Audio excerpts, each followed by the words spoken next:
आज की वाणी है 28 जुलाई सन 65 की।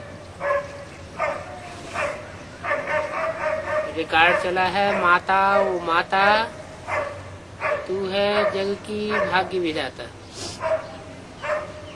ये भारत माताओं की महिमा है क्या? क्या महिमा है कि माताएं ही भारत के भाग्य की विधाता हैं। माताओं में वो शक्ति है कि भारत के भाग्य का निर्माण कर सकती हैं। जैसे परम पिता परमात्मा शिव की महिमा है, वैसे माता की महिमा है। अब एक माता की महिमा तो चल नहीं सकती, एक परम पिता परमात्मा की महिमा तो चल सकती है, लेकिन एक माता की महिमा नहीं चल सकती।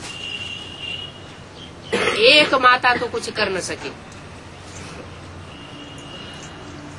जरूर शिव शक्ति सेना चाहिए। सेना बिगर काम कैसे चले? शिव बाबा तो एक है, अगर वह एक ना हो तो माताएं भी न हो, ना बच्चे हो, ना बीके कुमार कुमारियां हो, तो मेजॉरिटी माताओं की है। इसलिए माताओं की महिमा दी गई है। भारत माताएं जो शिव शक्ति गुप्त सेना है और अहिंसक है, कोई भी प्रकार की हिंसा नहीं करती है। कोई भी प्रकार की हिंसा माना तरह की हिंसा भी नहीं करती है और विकारों की हिंसा भी माताएं नहीं करती है। कोई भी प्रकार की हिंसा माताओं के द्वारा होती नहीं। हिंसा दो प्रकार की होती है, एक तो काम कटारी चलाना और दूसरा गोली आदि चलाना, क्रोध करना, मारना। इस समय जो भी सेनाएं हैं दुनिया में वो आसुरी सेनाएं, वो आसुरी सेनाएं तो हिंसा ही करती रहती है। आजकल तो बाइक आदि चलाना माताओं को भी सिखाए रहे हैं। अब वो तो हैं आसुरी सेना की माताएं, और ये है देवी संप्रदाय की माताएं। वो माताएं कितनी ड्रिल आदि सीखती हैं, और तुम तो शायद ही कभी मैदान में गई हो। बहुत मेहनत करते हैं ड्रिल सीखने की, विकारों में भी जाते रहते हैं। ऐसी कोई मुश्किल होंगी जो शादी नहीं करती होंगी, तो उस मिलिट्री से भी बहुत सीखते हैं। स्टूडेंट को, छोटे छोटे बच्चों को भी सिखलाते हैं, वो भी सेना है। और ये रूहानी शिव शक्ति सेना भी है। सेना का गीता में अच्छा ही विस्तार लिखा हुआ है।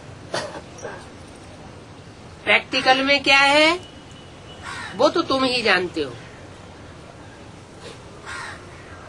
तो देखो हम कितनी गुप्त सेना है। शिव शक्ति सेना क्या करती है? तुम विश्व के मालिक कैसे बनते हो अब तुम जानते हो। इसको कहा जाता है युद्ध स्थल। तुम्हारा ये युद्ध का मैदान भी है और गुप्त मैदान है। ऐसे नहीं कि यहाँ कोई ड्रिल आदि करते हैं जिस्मानी। हमारी तो रूहानी ड्रिल है। मैदान है ये सारा ही मांडवा, सारी सृष्टि का सारा ही मांडवा हमारा मैदान है। आगे फीमेल से युद्ध के मैदान में जाती थी,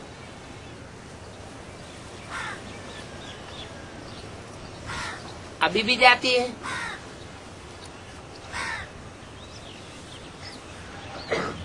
पुराने जमाने में नहीं जाते। तो देखो यहाँ से पूरी भेंट होती है। दोनों ही सेनाओं में माताएं हैं। जिस्मानी सेना में भी माताएं हैं, रूहानी सेना भी में माताएं हैं। जिस्मानी सेना में मेजॉरिटी पुरुषों की है और यहाँ मेजॉरिटी माताओं की है? आज की क्लास में मेजॉरिटी माताओं की है कि भाइयों की है? माताओं की मेजॉरिटी। सिर्फ यहाँ की बात नहीं, हर जगह की मेजॉरिटी माताओं की है। तो कंट्रास्ट हो गया क्या? आसुरी सेना में पुरुषों की भर्ती ज्यादा होती है और ईश्वरीय सेना में माताओं की भर्ती ज्यादा होती है। तो ये कंट्रास्ट हुआ ना, ज्ञान मार्ग और भक्ति मार्ग का ये लास्ट कंट्रास्ट है। वहाँ सत्युग में तो कंट्रास्ट की बात ही नहीं होती है। क्यों? क्योंकि यहाँ वहाँ तो कोई बात में असमानता नहीं होती है। स्त्री और पुरुषों की संख्या भी बराबर बराबर होती है। तो जब तक यहाँ बाप नहीं आए हैं तब तक कंट्रास्ट की बात नहीं रहती। बाप कंट्रास्ट बतलाते हैं। ब्राह्मण क्या करते हैं? ये कंट्रास्ट है हम ब्राह्मणों और शूद्रों का। दोनों ही यहाँ युद्ध के मैदान में। सतयुग की और कलयुग की बात नहीं है, यहाँ है संगम युग की बात। तुम पांडव संगम युगी हो और कौरव है कलयुगी।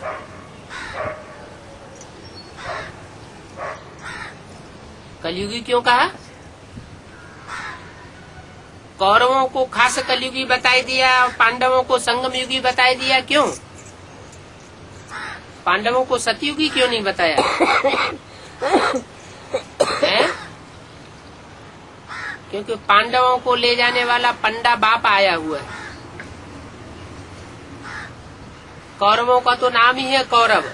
कौओं की तरह रव माना शोरगुल करने वाले हैं, कहीं ठिकाने लगने और लगाने वाले नहीं हैं। उनको ये पता ही नहीं है कि अभी ये जाने का समय है। अभी इस दुनिया में रुकने का टाइम नहीं है कि महलमाड़ियां अटारियां बना लो, दुनिया के सुख ले लो।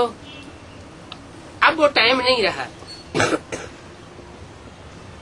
कलयुग का टाइम बहुत लंबा दे दिया है।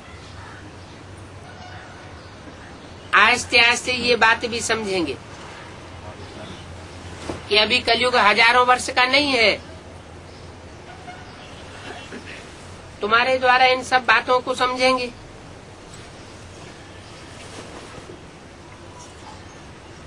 तो माता की महिमा है। ये है शक्ति सेना। और शक्ति सेना में ऊंचे ऊंचे एक भगवान है। हूबहू कल पहले वाले तुम सेना हो। इस भारत को फिर से दैवी राज्य बनाना ये तुम्हारा ही काम है। तुम जानते हो बरोबर हम सूर्यवंशी थे। सूर्यवंशी का ही नाम लेंगे, चंद्रवंशी का नाम, बौद्धी वंशी का, इस्लाम वंशी का नाम नहीं लेते हैं। क्योंकि नई सृष्टि की शुरुआत कहाँ से होगी? सूर्यवंश से होगी या दूसरे वंशों से होगी? वो तो सूर्यवंश से ही होगी। इसलिए गीता में क्या कहा हुआ है कि मैंने ये ज्ञान दिया तो सबसे पहले किसको दिया? सूर्य को दिया। तो जिसने सबसे पहले ज्ञान उठाया वो सूर्य से ही वंश की शुरुआत होती है। वो है जड़ सूर्य और ये है चैतन्य ज्ञान सूर्य। तो ये तो बुद्धि में है कि सूर्यवंशी के बाद चंद्रवंशी, वैश्यवंशी, शूद्रवंशी बनेंगे। परंतु महिमा सूर्यवंशियों की है। पहले पहले तो हम सूर्यवंशी ही बनेंगे। हम पुरुषार्थी ऐसा करते हैं जो पहले पहले हम सूर्यवंशी अर्थात स्वर्ग में आवे। सतयुग को स्वर्ग कहा जाता है। त्रेता को वास्तव में स्वर्ग नहीं कहा जाता, वो स्वयं ही स्वर्ग है। संपन्न परिपूर्ण अवस्था का स्वर्ग त्रेता को नहीं कहेंगे। कहते भी हैं फलाना स्वर्ग पधारा, ऐसे तो नहीं कहते फलाना त्रेता में पधारा, राम के राज्य में गया। क्या कहते हैं? कोई भी मरेगा तो कहेंगे स्वर्ग पधारा। क्यों कहते हैं कि स्वर्ग पधारा है? इसलिए कहते हैं कि जो भी स्वर्ग में जाता है वो मरने के बाद जाता है। कहावत भी है, मरे बगैर स्वर्ग मिल न सके। तो वो तो स्थूल मरने को समझ लेते हैं। स्थूल मरने की बात नहीं है, वास्तव में वो बात है जीते जी मरने की। काम क्रोध लोभ मोह अहंकार इन 5 विकारों से अपने को दूर हटाना है, देह अभिमान को मारना है। जब ऐसी स्टेज हमारी बनती है तो हम अपने को स्वर्ग में अनुभव करते हैं। माने स्वर्ग में वो ही जा सकता है जो स्व की स्थिति में जाए। इसलिए शब्द का नाम ही ऐसा है। स्व माने आत्मा, ग माने गया। कहाँ गया? आत्म की स्थिति में गया। तो जहाँ जहाँ देह अभिमान है वहाँ वहाँ आत्म की स्थिति बन नहीं सकती। आत्म की स्थिति जैसे जैसे बनती जाएगी आत्मा सुखी होती जाएगी। प्रैक्टिकल ज्ञान है। अमृत वेले सवेरे को बैठ करके प्रैक्टिस करके देखो। जिस दिन अच्छी आत्मिक स्टेज बनेगी सारा दिन हल्कापन महसूस होगा। अगर सवेरे सवेरे देहभान की स्टेज रही या देर से उठे या नहीं उठ सके तो सारा दिन भारीपन महसूस होता है। तो असली बात क्या हुई? स्वर्ग और नरक की। स्वर्ग और नरक का असली फाउंडेशन किस बात पर हुआ? आत्मिक स्टेज। अमृत बेला भी, अमृत बेला जैसे दिन का सात्विक स्टेज का टाइम, ऐसे ही सृष्टि का सात्विक स्टेज का टाइम है सतयुग। वो सतो प्रधान युग है। ऐसे ही अमृत बेला है सारे दिन का सतो प्रधान टाइम। तो सतो प्रधान टाइम में जैसी स्टेज जिस आत्मा की रहती है उसके अनेक जन्मों का हिसाब किताब सुख का उतना ही ज्यादा बनता है। अभी अगर पुरुषार्थ कर लिया तो हमेशा के लिए पक्का हो जाता है, क्योंकि अभी का जो टाइम चल रहा है वो जैसे सृष्टि का अमृत बेला चल रहा है। ये चूक गए तो सब चूक गए। क्यों? क्योंकि सूर्य उदय होने वाला है।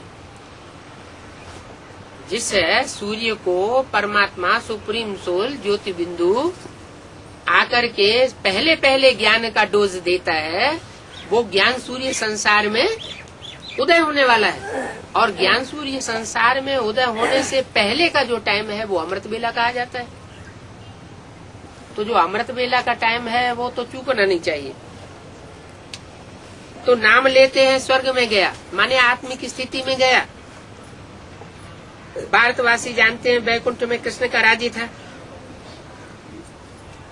गीता में फिर कृष्ण को द्वापर में ले गए हैं। क्यों है? भारतवासी जब ये जानते हैं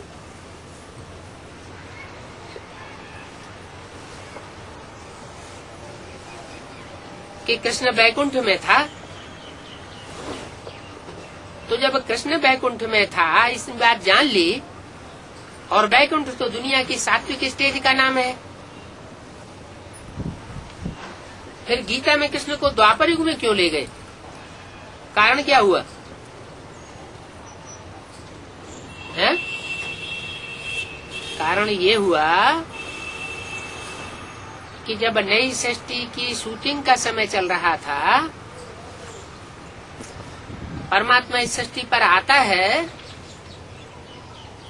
तो आकर के सारे ड्रामा की शूटिंग की आवृत्ति कराता है। सतयुग, त्रेता, द्वापर, कलयुग। तो जब द्वापर युग की शूटिंग पूरी होती है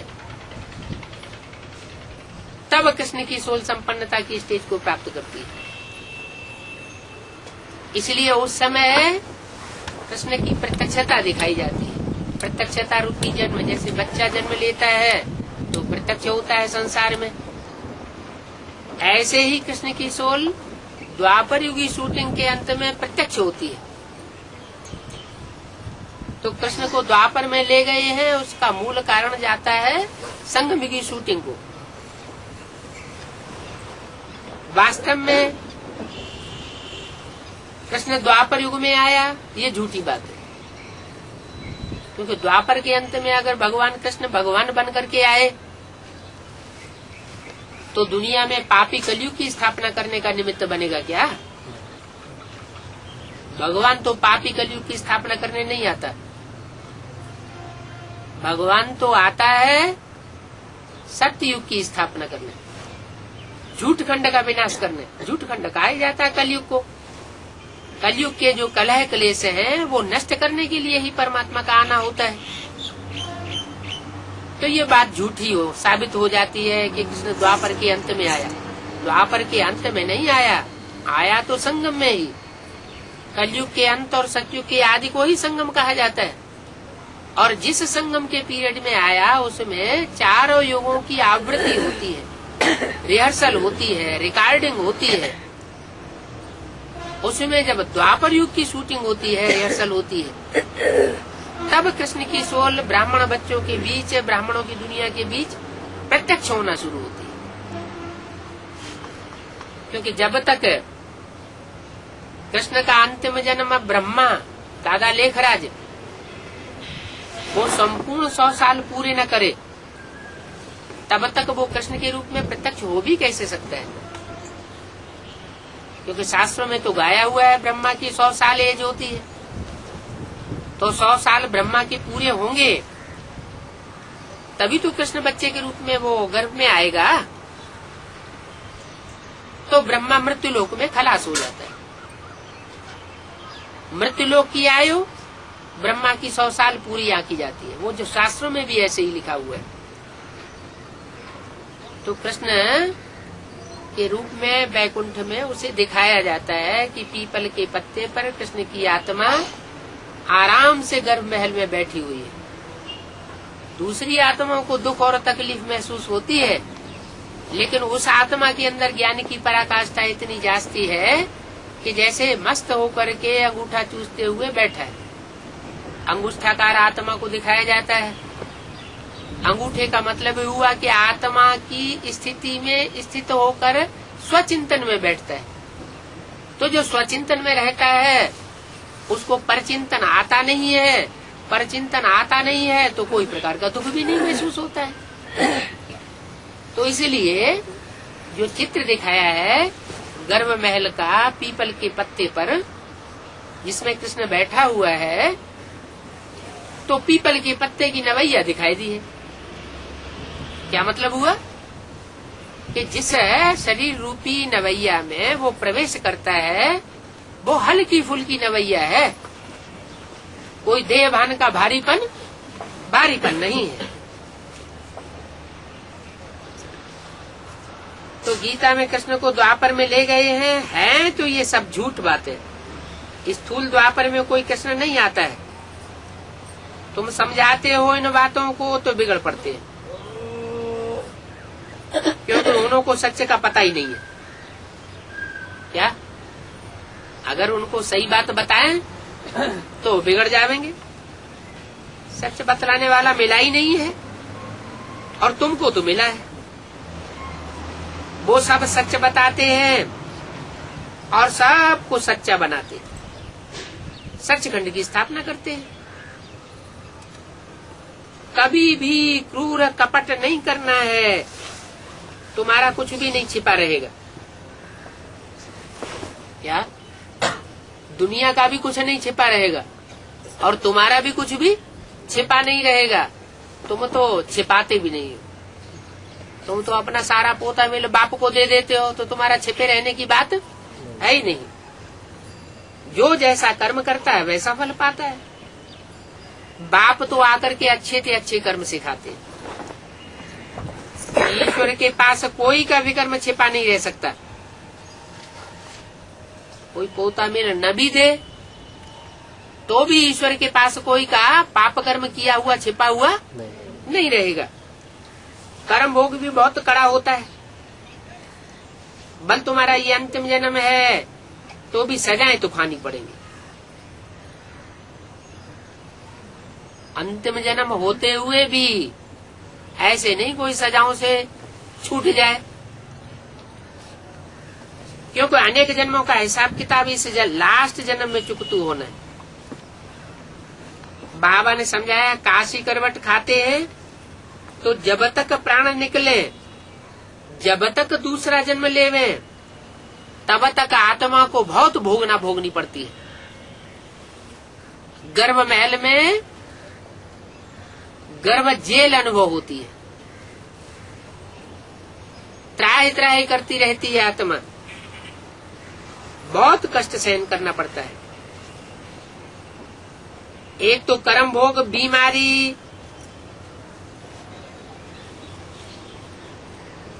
क्योंकि आत्मा अनेक जन्मों की थकी हुई आती है। फिर विकर्मों की सजा, उस समय कुछ बोल भी नहीं सकते। अंदर ही अंदर गर्भ में आत्मा को पड़ती रहती है, अंदर ही अंदर त्राहि त्राहि करते रहते हैं। परमात्मा को जो सजा देनी होती है वो यहाँ ही मिल जाती है। 28 जुलाई सन 65 की वाणी का दूसरा पेज। सतयुग में तो कोई से पाप होता नहीं है, और वहाँ कोई मजिस्ट्रेट आदि भी नहीं होते हैं, कोई कोर्ट कचहरी जज आदि नहीं होते हैं, न गर्भ जेल की सजा होती है। वहाँ गर्भ जेल नहीं कही जाती।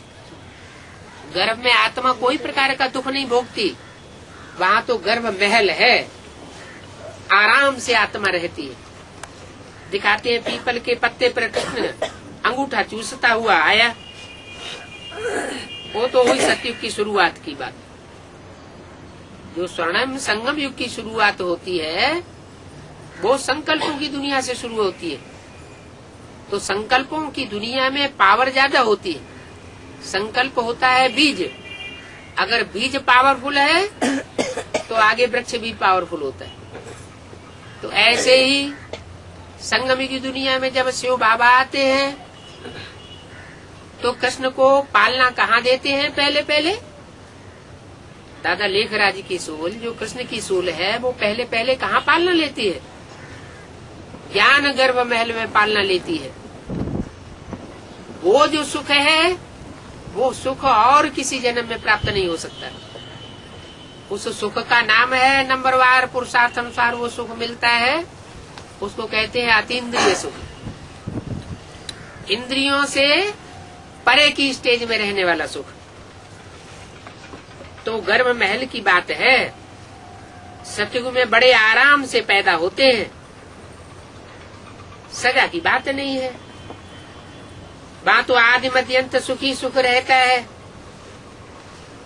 क्या इस दुनिया में बच्चे की पैदाइश होती है तो बच्चे की पैदाइश के आदि में भी माता को दुख होता है, पिता को भी दुख होता है। आसक्ति क्षीण होती है, शक्ति क्षीण होती है तो आसक्ति अनुभव होती है।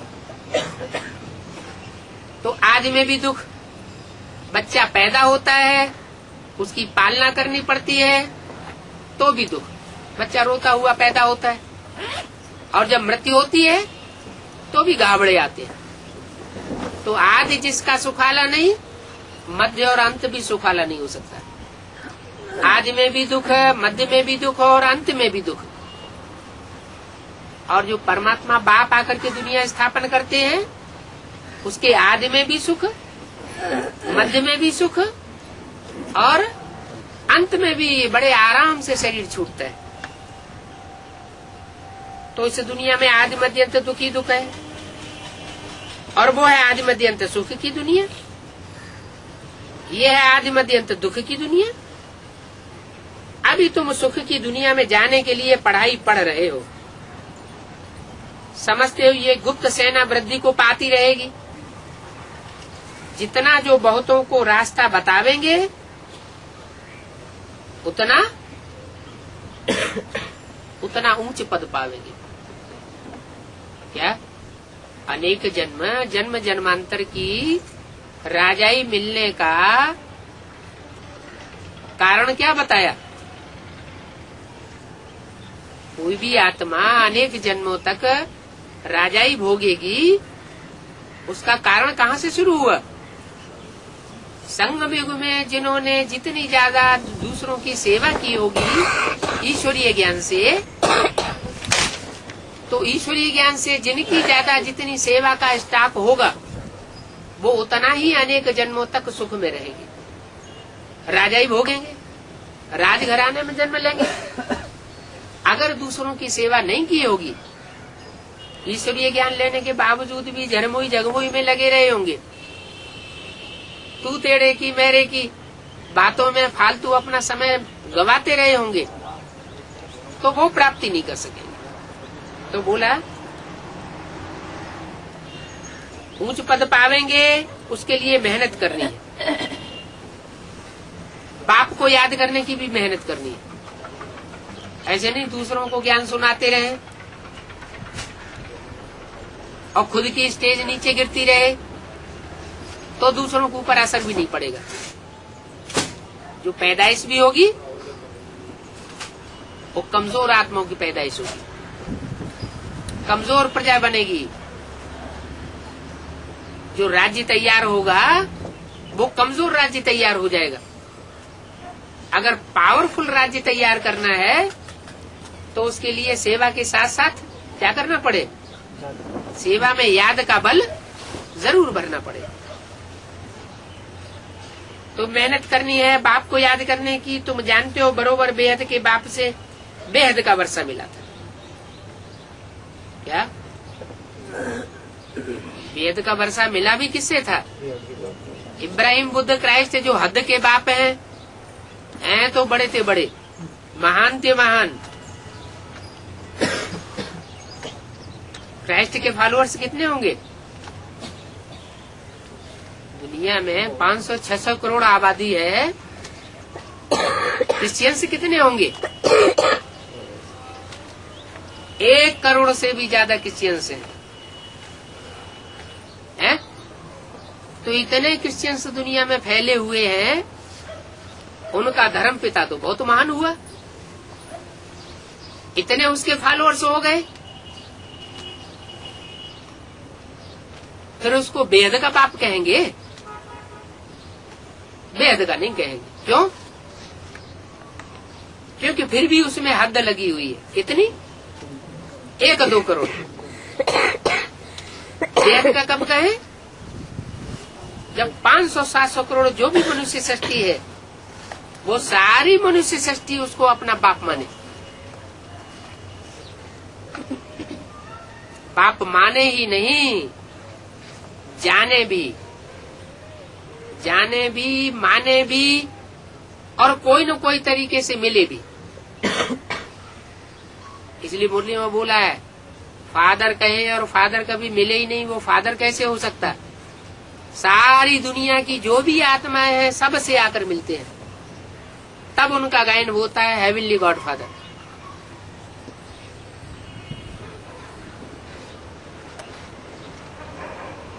इसलिए सब बाप को याद करते हैं, लौकिक बाप और पारलौकिक बाप, दोनों बाप को याद करते हैं। सतयुग में सिर्फ लौकिक बाप को याद करते हैं। क्यों? सतयुग में लौकिक बाप को क्यों याद करते हैं सिर्फ? क्योंकि वहाँ पारलौकिक बाप की याद रहती नहीं, भूल जाते हैं। पारलौकिक बाप को याद करने की वहाँ दरकार नहीं रहती, क्योंकि वहाँ तो सुख ही सुख है। पर ज्ञान भी भारतवासियों के लिए है। दूसरे देश के जो वासी हैं उनकी तो भाषा ही बदल जाती है। जिनकी भाषा बदल जाती है वो बाप के ज्ञान को पूरा नहीं उठा पाते। क्यों? क्योंकि बाप से डायरेक्ट जो सीखते हैं वो गहराई तक बात को समझते हैं, और जो डायरेक्ट जिनका कनेक्शन नहीं हो पाता है भाषा प्रॉब्लम के कारण, वो उतनी गहराई तक पहचान नहीं पाते।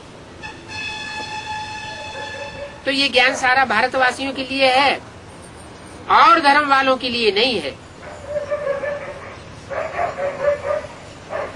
परंतु जो और धर्म में कन्वर्ट हो गए हैं वो निकलते आवेंगे। है तो भारतवासियों के लिए। फिर भी जो भारतवासी थे सत्य को त्रेता में और फिर द्वापर युग से दूसरे दूसरे धर्मों में कन्वर्ट हो गए, वो ही कन्वर्ट हुई आत्माएं अभी फिर ब्रह्मा कुमारी ईश्वरी विश्वविद्यालय में आ गई। तो जो कन्वर्ट हुई आत्माएं हैं और ज्यादा जन्मों तक जो कन्वर्ट होकर के रही होंगी, वो ज्ञान के मर्म को उतना पूरा नहीं समझ पाती है। कितना? जितना जो अनेक जन्मों तक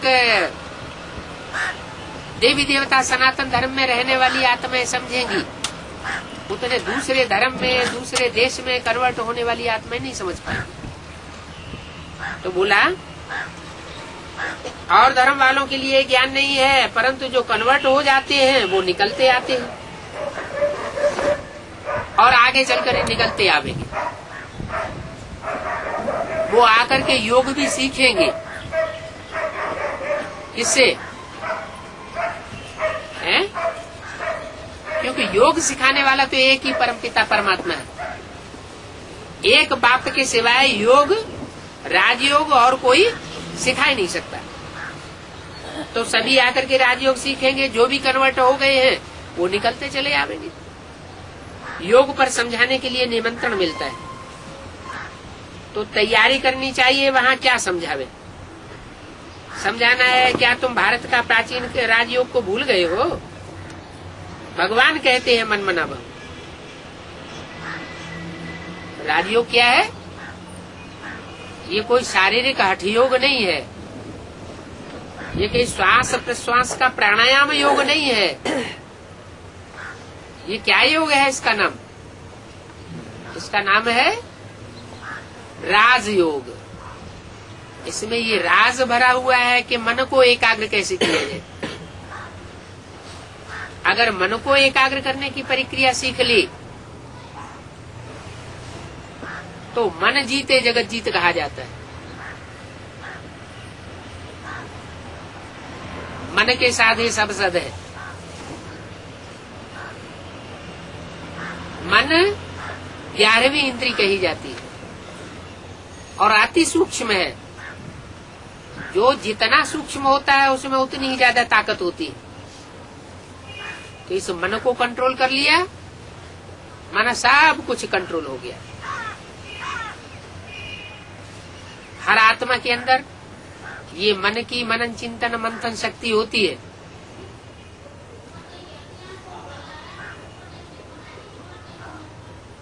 ये है मुख्य शक्ति, जिसको कंट्रोल करना जरूरी है। इससे भी ऊपर की शक्ति कौन सी है? मन को भी कंट्रोल करने वाला कौन है? मनन चिंतन मंथन संकल्प विकल्प की जो शक्ति है उसको भी कंट्रोल कौन करता है? कौन सी शक्ति? बुद्धि। बुद्धि रंग राइट का फैसला करती है। क्या चिंतन करना चाहिए, क्या चिंतन नहीं करना चाहिए, कौन सा संकल्प करना चाहिए, कौन सा संकल्प नहीं करना चाहिए। ये बुद्धि का काम है। बुद्धि फैसला करे, फैसला करने के बाद फिर मन को अच्छे रास्ते पर चलाने के लिए आदेश दे। तो मन बुद्धि के ऊपर कंट्रोल करने की जो ताकत है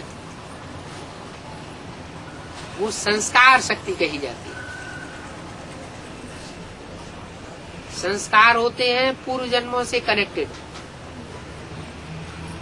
अच्छे बुरे संस्कार अनेक जन्मों के हर आत्मा में तिरोहित हैं, भरे हुए, जिसके लिए बाबा कहते हैं बनी बनाई बन रही अब कछु बननी ना है।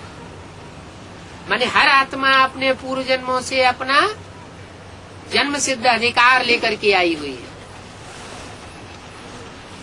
अभी से रील में जो रील घूम रही है, उस शूटिंग की रील में अपना अपना अधिकार नूद होता चला जा रहा है।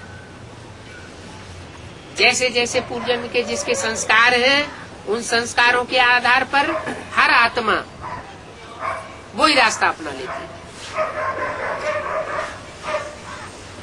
बुरे कर्म किए होंगे तो भले परमात्मा का कितना भी ऊंचे से ऊंचा ज्ञान उठाए रहा हो, उस ज्ञान को भी वो तोड़ मड़ोड़ करके उल्टा कर देगा। ऐसी है संस्कार शक्ति। तो मन रूपी ब्रह्मा हुआ,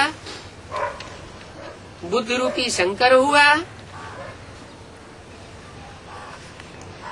और विष्णु रूपी संस्कार शक्ति हुई। लेकिन संस्कारों को भी परिवर्तन किया जा सकता है या नहीं किया जा सकता है? संस्कारों को भी परिवर्तन किया जा सकता है। तो कौन परिवर्तन करेगा? मन परिवर्तन करेगा या संस्कार अपने संस्कारों को स्वतः ही परिवर्तन करेंगे या बुद्धि परिवर्तन करेगी? ऊपर किसको रखा जाए? मन को ऊपर रखा जाए, ब्रह्मा जी को ऊपर रखा जाए, संस्कार शक्ति वैष्णो देवी को ऊपर रखा जाए, या बुद्धि रूपी तीसरे नेत्र को ऊपर रखा जाए? बुद्धि को हमेशा आगे रखना पड़ता है, क्योंकि बुद्धिमानों की बुद्धि कौन गाया हुआ है? बुद्धिमानों की बुद्धि शिव बाबा गाया हुआ है। शंकर बुद्धिमानों की बुद्धि नहीं है। कौन है? शिव बाबा। अगर शंकर स्वयं ही बुद्धिमानों की बुद्धि होता तो वो किसकी याद में बैठा है? वो भी तो किसी की याद में बैठा है ना। जिसकी याद में बैठा है जरूर इससे साबित होता है वो उससे भी ज्यादा ऊंचा है। इसलिए बाबा कहते हैं ये शंकर क्या करता है? कुछ भी नहीं। क्या ये शंकर कुछ नहीं करता, ऐसे ही टाल मटोला बैठा रहता है। इसके अंदर जो भी काम करता हूँ मैं करता हूँ। अगर एकाग्रता की स्थिति में भी बैठता हूँ, बिठाता हूँ, तो मैं बिठाता हूँ। ये अपने आप नहीं बैठता। शंकर कुछ नहीं करता, क्योंकि जो भी करने का काम है वो तो कर्मेंद्रियों से होता है, और कर्मेंद्रियों की हलन चलन करते हुए चित्रों में शंकर को दिखाया नहीं जाता। उसको ध्यान मग्न अवस्था में बैठे हुए दिखाया जाता है। ये कोई कर्म करना नहीं हुआ, कर्मेंद्रियों की हलन चलन का कोई कार्य नहीं हुआ। इसलिए बोला शंकर कुछ भी नहीं करता। उसके अंदर जो भी कार्य करता हूँ कौन करता है? शिव ज्योति बिंदु सुप्रीम सोल करता है। तो सुप्रीम सोल शिव जो है वो बुद्धिमानों की बुद्धि, वो ही संस्कार को चेंज करता है, परिवर्तन करता है, और वो ही मन को कंट्रोल करता है। मन अनेक जन्मों के संस्कारों के वशीभूत होकर के कभी नीचे ले जाता है आत्मा की स्थिति को, और कभी ऊंची स्टेज में ले जाता है। अप एंड डाउन में आता रहता है। अभी वो मन की शक्ति जो है उसको एकाग्रता के आधार पर कंट्रोल करने की बात है। तो भगवान कहते हैं मन मना भव, मन को मेरे में लगा दो, मन को मेरे में तिरोहित कर दे। भगवान कहते हैं। किसके द्वारा कहते हैं? भगवान शिव सुप्रीम ज्योति बिंदु किसके द्वारा कहते हैं? शंकर के द्वारा कहते हैं कि मन को, मन की जो शक्ति है उसको मेरे में तिरोहित कर दे। मन तेरे मन के अंदर जो भी संकल्प विकल्प चलते हैं, उन संकल्पों विकल्पों की गति को, सरणी को मेरे अंदर समा दे। माना तेरे अंदर कोई भी ऐसा संकल्प न चले जो मेरे संकल्पों के बरखिलाफ हो। सब प्रकार के संकल्प जो हैं वो मेरे अंदर समा दे। जब संकल्प मात्र भी तेरे मेरे संकल्पों के अनुकूल बन जाएंगे, इतनी ज्ञान की पराकाष्ठा तेरे अंदर आ जाएगी, तो बीज सुधर जाएगा तो सारा वृक्ष सुधर जाएगा। संकल्प बीज है, ये मन से संकल्प रूपी बीज पैदा होता है। मन के संकल्पों को ज्ञान के आधार पर सात्विक बनाना है, और सात्विक को बनाते बनाते बनाते एक अंत में ऐसी स्टेज आती है जहाँ शून्य रह जाता है। वो है पराकाष्ठा, सात्विक स्टेज की, जहाँ से सत्युग की शुरुआत होती है। मन जब निसंकल्प हो जाएगा तो निराकारी हो जाएगा। निराकारी फिर निर्विकारी जरूर बनता है। निराकारी, निर्विकारी और निरहंकारी कहा जाता है। उसमें देहभान का नाम निशान नहीं रहेगा।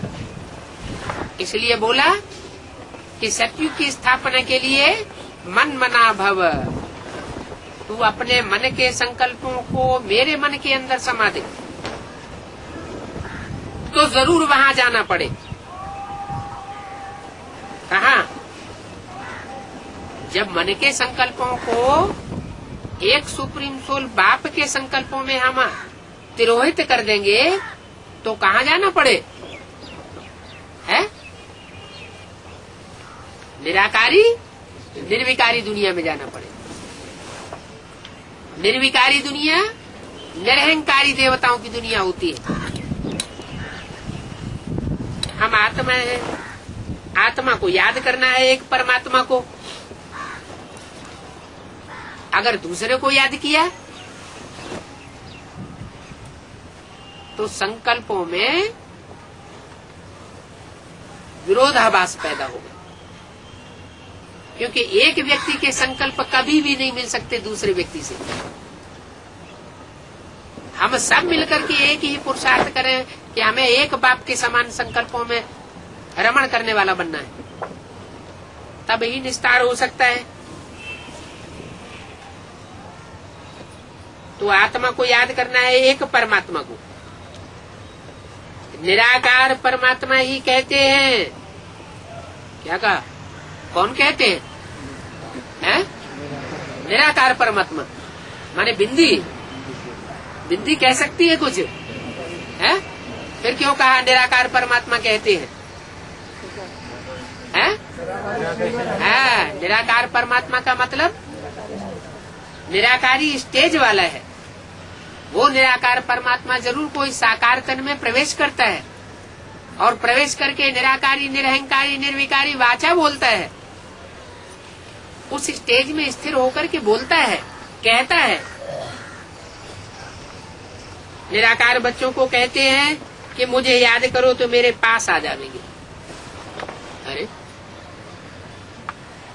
वो निराकार परमात्मा हम बच्चों के पास आया हुआ है कि हम बच्चे उसके पास पहुंच जाएंगे? क्यों? अभी वो परमात्मा हमारे पास आया हुआ है या हम उसके पास पहुंच जाएंगे? परमात्मा हमारे पास आया हुआ है, फिर ये क्यों कहते हैं कि तुम हमारे पास आ जाएंगे? हैं? जब वे कह देंगे तो काम ही सारा हो जाएगा। नहीं, मैं जो आया हुआ हूँ, मैं लास्ट मूर्ति में एकदम नहीं प्रत्यक्ष हो जाता हूँ संसार के सामने। मेरी सुप्रीम सोल बाप की 3 शक्तियां हैं ना, जैसे हम आत्माओं की 3 शक्तियां हैं, मन बुद्धि संस्कार। ऐसे उसकी भी तो 3 शक्तियां हैं। कौन कौन सी 3 शक्तियां? मन रूपी ब्रह्मा, और बुद्धि रूपी शंकर, और संस्कार रूपी वैष्णवी देवी शक्ति। वैष्णवी शक्ति, वैष्णवी शक्ति माना माताएं। क्या? जो विष्णु का रूप है वो माता का रूप है। शास्त्रों में भी शंकर को जगत पिता के रूप में मानते हैं। और विष्णु जब जब शंकर के ऊपर भीड़ पड़ी तो विष्णु ने क्या किया? कोई न कोई स्त्री चोला धारण करके और उनकी सुरक्षा कर दी। तो बाप कहते हैं मुझे तीनों ही मूर्तियां चाहिए जरूर, लेकिन ब्रह्मा की मूर्ति के द्वारा मैं संसार में प्रत्यक्ष नहीं होता। विष्णु की मूर्ति इस पाप की दुनिया में प्रत्यक्ष होने का सवाल ही नहीं। तो अंतिम जो मूर्ति है वो है शंकर की मूर्ति। शंकर की मूर्ति के द्वारा मैं संसार में जब प्रत्यक्ष होता हूँ तो लास्ट स्वरूप है छुपा रुस्तम बाद में खुले। तो बोला मुझे याद करो तो मेरे पास आ जाएंगे, नहीं तो ब्रह्मा के पास तक और विष्णु के पास तक रहेंगे। मुझे याद करोगे तो मेरे पास आ जाओगे। मेरे पास आ जाने का मतलब क्या हुआ? जो मेरे अंदर संकल्प विकल्प की श्रेणी है वही तुम्हारे अंदर आ जाती। पास आ जाने का मतलब ये नहीं हुआ कि कंधे पे आकर बैठ जाना, वो कोई पास आ जाना हुआ। पास आने का मतलब है संस्कार, जो मन बुद्धि में जो संस्कार समाये हुए हैं वो मेरे समान संस्कार हो जाएंगे। माना जैसे मैं निराकारी निर्विकारी निरहंकारी हूँ, वैसे तुम आत्माएं भी निर्विकारी निरहंकारी बन जाएंगी। तुम आत्माएं इन कानों से सुनती हो, मैं तुम्हारे शरीर से बात करता हूँ, तुम्हारी आत्मा इन आर्गन से सुनती है और मैं इन आर्गन्स के आधार पर तुमको सुनाता हूँ। तुम मुझे याद करो तो विकर्म विनाश होंगे। तो मैं तुम सबका बाप हूँ, मेरी महिमा तो गाते हो ना। सर्वशक्तिवान ज्ञान का सागर, ये भी अच्छी युक्ति है शिव परमात्मा की महिमा के लिए। तो बताओ महिमा, अब जज करो गीता का भगवान कौन है। तुम्हारी सबसे जबरदस्त टॉपिक ये है कि गीता का भगवान दादा लेखराज कृष्ण के साकार स्वरूप या निराकारी स्टेज वाला स्वरूप। निराकारी स्टेज वाला स्वरूप कौन सा हुआ? शिव शंकर भोलेनाथ, वही निराकारी स्टेज वाला स्वरूप है, वही गीता का भगवान है। साकार स्टेज में रहने वाला न खुद का कल्याण कर सकता है और न दूसरों का कल्याण कर सकता है। इन दो बातों पर भाषण करने का चिंतन करो। जो भाषण करने वाले हैं उनको भाषण तो सभा में ही करना है, जहाँ नए नए भी आते रहते हैं। जहाँ नए नए आते रहते हैं वो भाषण करने की स्थली में भाषण तो करना है, ताकि पुरानों को नयों को दोनों को मालूम पड़े। पुरानों को तो मालूम ही है, वो तो ब्राह्मणों का फिर आपस में सेमिनार होता है, तुम भाषण करते हो सभा में। जहाँ बेसमझ शूद्र भी बैठे रहते हैं तो उनको भी ये राज समझाना है। बोलो हमको जास्ती टाइम नहीं चाहिए, तुमने हमको 1 मिनट भी समझाने का दिया, ये भी बहुत किया। भगवान वाच मन मना भव और माम एकम याद करो। एक तो अपने मन के संकल्पों को मेरे मन में तिरोहित कर दो, और दूसरा सिर्फ मेरे को याद करो, तो तुमको स्वर्ग का वर्षा मिल जाएगा।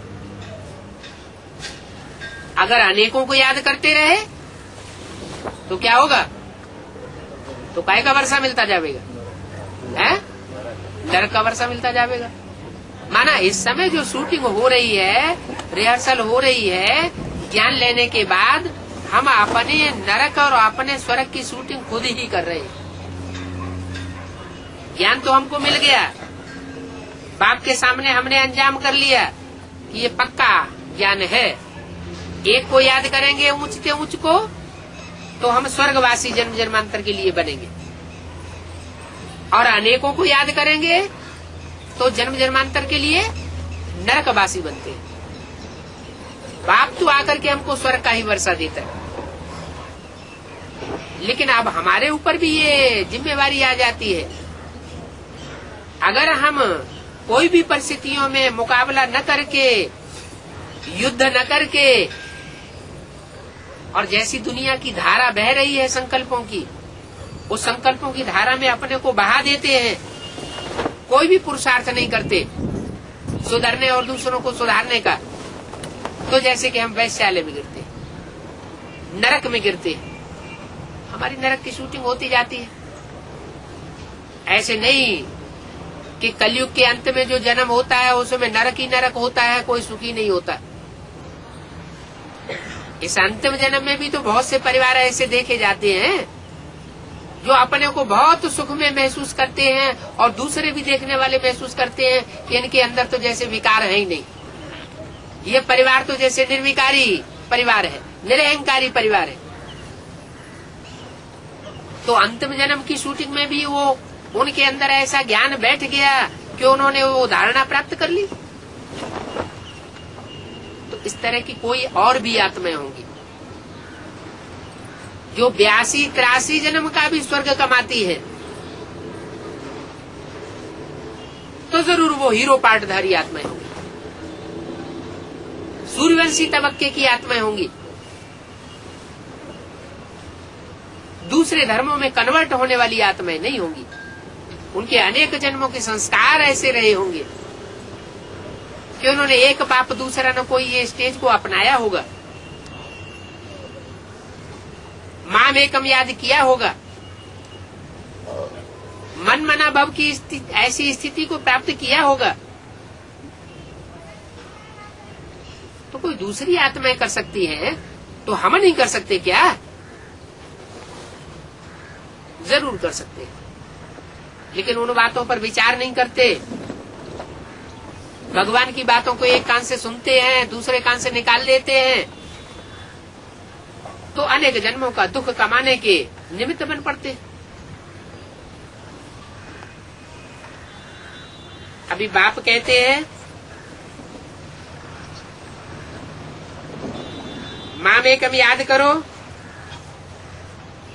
भगवान तो निराकार है। उसने इस ब्रह्मात्म द्वारा बच्चों को कहा है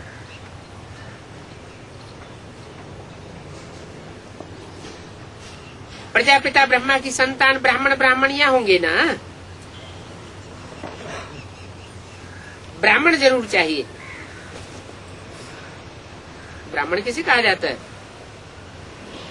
जरूर चाहिए तो, लेकिन ब्राह्मण कहा किसे जाता है? जो ब्रह्मा की मुखवंशावली औलाद बने। मुखवंशावली जो औलाद बना होगा वो जरूर ब्रह्मा के मुख से निकली हुई बातों को मानता भी होगा। तो ब्राह्मण जरूर चाहिए। परमपिता परमात्मा ने ब्राह्मणों को आय ज्ञान दिया। क्या कहा? ब्राह्मणों को आय पहले पैदा किया कि पहले उनको ज्ञान दिया? ज्ञान पहले दे दिया। परमात्मा बाप आता है तो पहले ब्रह्मा द्वारा ब्राह्मणों की रचना करता है, ब्राह्मणों को जन्म देता है, या पहले उनको शिक्षा देता है? पहले जन्म देता है। तो अभी तक क्या काम हुआ? अभी तक सिर्फ दादा लेखराज ब्रह्मा के द्वारा जो भी कार्य चल रहा है उसमें जन्म हुआ है। ब्राह्मणों को जन्म तो मिला, इतनी बात तो बुद्धि में बैठी है कि अगर हम पवित्र रहेंगे तो ब्राह्मण बनेंगे, ब्रह्मा की बात मानेंगे तो हम ब्राह्मण कहे जाएंगे, मुखवंशावली बनेंगे तो हम ब्राह्मण कहे जाएंगे, और ब्रह्मा की गोद को ही याद करते रहेंगे तो ब्राह्मण तो कहे जाएंगे, लेकिन कुखवंशावली ब्राह्मण कहे जाएंगे। जो ब्राह्मण है वो देवता बनेंगे, जो कुखवंशावली ब्राह्मण बने होंगे वो देवताई सूर्यवंशी लिस्ट में नहीं आवेंगे, उनके पूरे 84 जन्म नहीं होंगे। तो परमपिता परमात्मा ने ब्राह्मणों को आकर के ज्ञान दिया है, आय ज्ञान दिया है। माना ऐसे नहीं है कि दादा लेकर आज ब्रह्मा के तन में आकर के ब्राह्मणों को जन्म दिया और शरीर छोड़ करके चला गया, उसके बाद काम खत्म हो गया। सिर्फ जन्म देने से काम खत्म नहीं हो जाता। लौकिक दुनिया में भी कोई माँ बाप होते हैं, बच्चों को जन्म दे देते हैं, उनकी परवरिश नहीं कर पाते, तो कहेंगे कि पूरा माँ बाप का काम हो गया। नहीं, जन्म देने के साथ साथ बच्चों की परवरिश भी करनी है, बच्चों को वर्षा भी देना है, ये भी बाप का काम है, ठिकाने से लगाना। वो तो पारलौकिक बाप है। जो श्रेष्ठ मनुष्य होते हैं उनकी श्रेष्ठता इसी बात में गाई जाती है कि या तो वो कोई काम शुरू नहीं करते हैं, और शुरू करते हैं तो उसको अंतिम चरम सीमा पर उस कार्य को पहुंचाते हैं, बीच में काम को छोड़ते नहीं है। जो श्रेष्ठ आत्माएं होती हैं वो कोई भी कार्य को बीच में अधूरा नहीं छोड़ती। तो परमात्मा तो श्रेष्ठ से श्रेष्ठ गाया हुआ है। ऐसे थोड़े ही कि वो 69 में ब्रह्मा के चोले को छोड़ देता है तो उसका काम समाप्त हो गया। नहीं, ब्राह्मणों को जन्म देने के बाद ब्राह्मणों को शिक्षा दे करके ऊंची स्टेज में स्थिर कराना, ये भी उसका काम है। तो ब्राह्मणों को आय ज्ञान दिया है, जिनको ज्ञान दिया है उनको ही पांडव कहते हैं। क्या कहा? जिनको परमात्मा ने आके ज्ञान नहीं दिया, सिर्फ ब्राह्मण बना के जन्म दे के छोड़ दिया, उनको पांडव नहीं कहा जाता। पांडव किनको कहा जाता है? जिनको जन्म देने के बाद फिर दोबारा प्रवेश करता है। और पंडयते माना रास्ता दिखाता है, अंत तक जीवन मुक्ति और मुक्ति का पूरा रास्ता दिखाता है। जब तक मुक्ति और जीवन मुक्ति का अनुभव आत्मा न करने लगे तब तक परमात्मा बाप का कार्य समाप्त नहीं होता। रूहानी यात्रा पर ले जाने के लिए ये पंडे हैं। बाबा तुम बच्चों को ये ऐसे देते हैं, निबंध लिखने के लिए ये देते हैं, उनको फिर रिफाइन करके समझाओ। सो तो भाषण करने वालों को ख्याल करना है, नाम को याद करने से ही बाप द्वारा जीवन मुक्ति स्वर्ग का वर्षा मिलेगा। क्या कहा है? ये तो नई बात कह दी। क्या? नाम को याद करने से बाप द्वारा जीवन मुक्ति का वर्षा स्वर्ग का मिलेगा। नाम को याद करने से। नाम भक्ति मार्ग में चलता है, नाम की याद ये भक्ति मार्ग में चलती है या ज्ञान मार्ग में चलती है? भक्ति मार्ग में चलती है। यहाँ क्यों बोल दिया ऐसे? क्योंकि नाम जो भी पढ़ते हैं वो सब काम के आधार पर पढ़ते हैं। नाम को हमें याद करें कि ये नाम क्यों पढ़ा। कोई भी भक्ति मार्ग में जो शास्त्रों में नाम पड़े हुए हैं, असुरों के नाम हो, चाहे देवताओं के नाम हो, चाहे भगवान के नाम हो, उन शब्दों के नामों के गहराई में जाएं तो हम देखेंगे कि वो नाम उनके काम के आधार पर पड़े हुए हैं। तो नाम को याद करने से बाप द्वारा जीवन मुक्ति का वर्षा मिलेगा। शिव बाबा कहते हैं अभी माम एकम याद करो। क्या? मुझे एक को याद करो। अब तुम एक को कैसे याद करें? तुमने नाम तो धरा लिया त्रिमूर्ति शिव, 3 मूर्ति शिव है तो 3 मूर्तियां हो गई, तो एक मूर्ति को कैसे याद करें? है? और वो भी मूर्तियां जो हैं वो तीनों वतन में एक के ऊपर एक रख दी है। तो ऊंचते ऊंच को याद करें या नीचते नीच को याद करें? ऊंचते ऊंच को याद करें ना। इसका मतलब जो ऊंचते ऊंच मूर्ति है उस मूर्ति में तीनों मूर्तियां समाई हुई होनी चाहिए।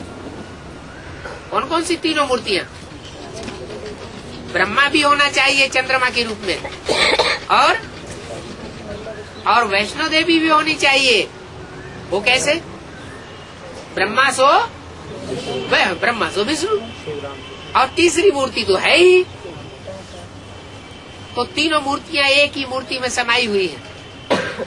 इसलिए कहते हैं त्रिमूर्ति शिव वो एक रूप हो गया। माम एकम याद करो। उस ऊंचते ऊंच को याद करेंगे तो जरूर जन्म जन्मांतर के लिए ऊंचे से ऊंचा वर्षा हमारा बन जाएगा। ओम शांति।